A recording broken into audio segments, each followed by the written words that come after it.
Oke, halo guys. Pada part sebelumnya menceritakan Musa yang kembali ke Mesir untuk membebaskan bangsa Yahudi dari perbudakan.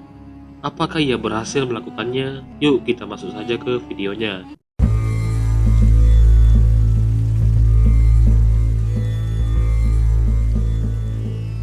Musa marah ke Ramses karena mengirim dua orang untuk membunuhnya tempo hari. Namun, Ramses mengatakan itu adalah utusan dari ibunya, dan Ramseslah yang sebenarnya menyelipkan pedang untuk Musa demi melindungi diri. Mendengar itu, Musa memaafkan Ramses. Ia menyuruh Ramses untuk segera membebaskan bangsa Yahudi. Namun Ramses menolaknya dan mengatakan Musa gila karena percaya sama perkataan orang Yahudi.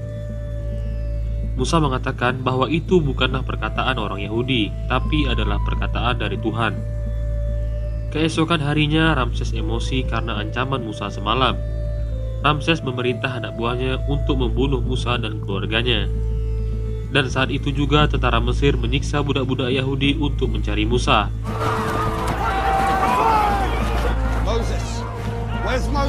Di tempat lain, Nun menyembunyikan Musa dan keluarganya di suatu bunker rahasia. Karena tak kunjung menemukan Musa, Ramses menghukum gantung satu keluarga budak Yahudi yang tidak bersalah. Ramses mengatakan, tiap hari akan ada satu keluarga Yahudi yang digantung apabila tidak ada yang memberitahu di mana Musa berada.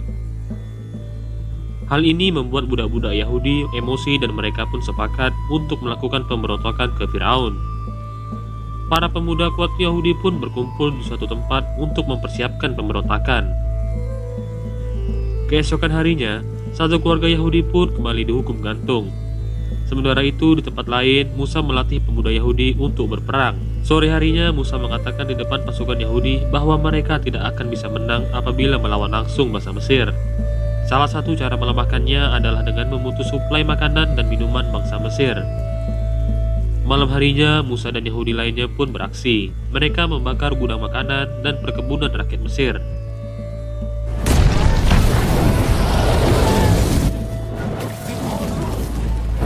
Tak hanya itu, mereka pun membakar kapal-kapal suplai makanan yang akan masuk ke Mesir.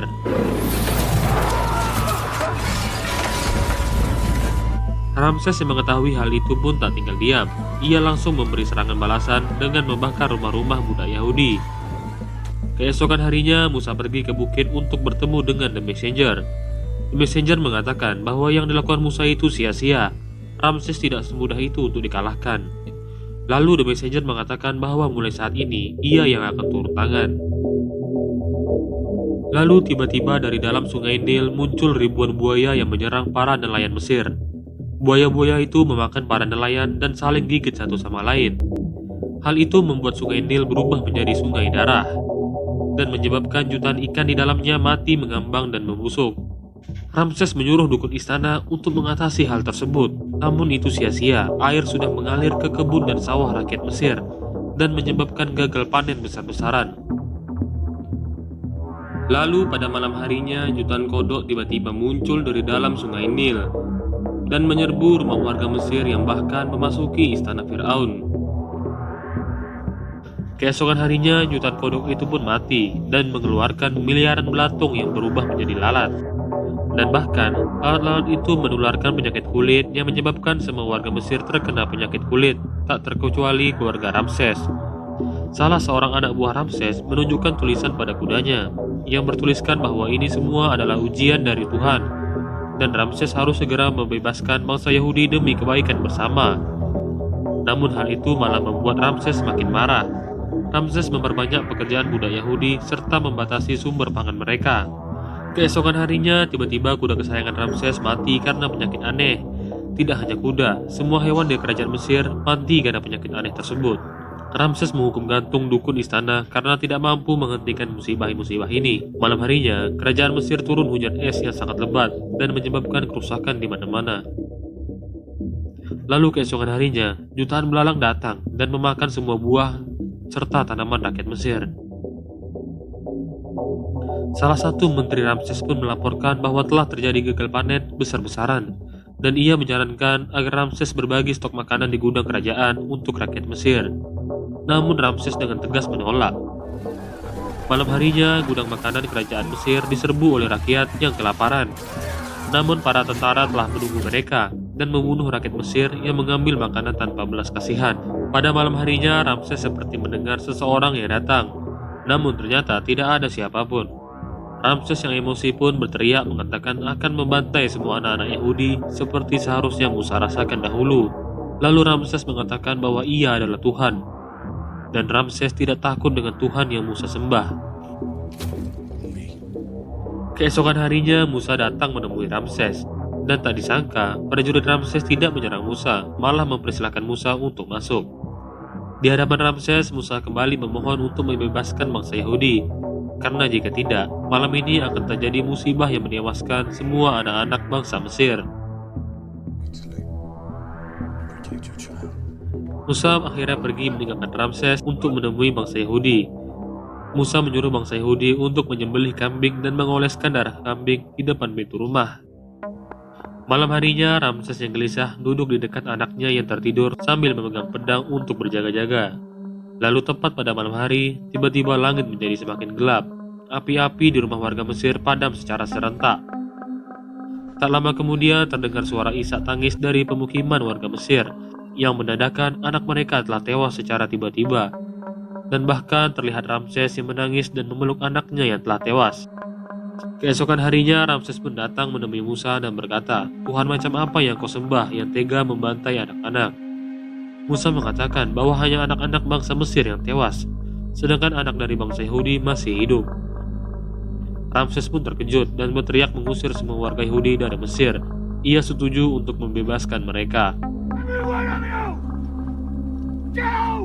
Musa menunjukkan rute peta yang mereka tuju dan akan memandu bangsa Yahudi menuju selatiran yang dangkal dan menyeberanginya dengan berjalan kaki. Musa akan membawa bangsa Yahudi pulang ke tanah kelahiran mereka di negeri Kanaan. Sebanyak 400.000 orang Yahudi berbondong-bondong keluar dari Mesir dipimpin oleh Musa. Mereka bersyukur akhirnya terbebas dari perbudakan. Di sisi lain, saat Ramses tengah memumikan jasad anaknya, ia merasakan dendam yang mendalam, lalu menyuruh bala tentaranya untuk mengejar Musa serta bangsa Yahudi. Dari kejauhan, anak buah Musa melihat rombongan pasukan Firaun. Musa pun menyuruh bangsa Yahudi untuk melewati bukit bebatuan demi menghambat laju prajurit Firaun yang menggunakan kereta kuda. Setelah melewati bukit tersebut, Musa dan pengikutnya malah menemukan laut dengan ombak yang besar. Musa dan rombongan tersesat dan tak tahu harus kemana. Hingga malam hari pun telah tiba. Musa berdoa kepada Tuhannya, ia tak tahu harus berbuat apa lagi. Di mana dari arah belakang terdapat pasukan Ramses yang mengejar, dan di depan mereka ada lautan dengan ombak yang besar. Musa pun hampir putus asa, lalu ia melempar pedangnya ke dalam lautan. Musa dan bangsa Yahudi beristirahat di pantai itu semalaman. Lalu keesokan harinya, bangsa Yahudi kebingungan melihat arus laut yang bergerak menyamping. Terlihat pula pedang Musa yang ia lempar semalam. Lalu Musa berjalan dan mengambil pedang itu. Ia menyadari bahwa lautan di depannya perlahan menjadi dangkal. Musa mengajak bangsa Yahudi untuk menyeberangi lautan. Sementara itu, jauh di belakang, pasukan Ramses mengejar Musa melewati bukit bebatuan. Tiba-tiba, salah satu anak buahnya tergelincir dan menyebabkan tabrakan beruntun.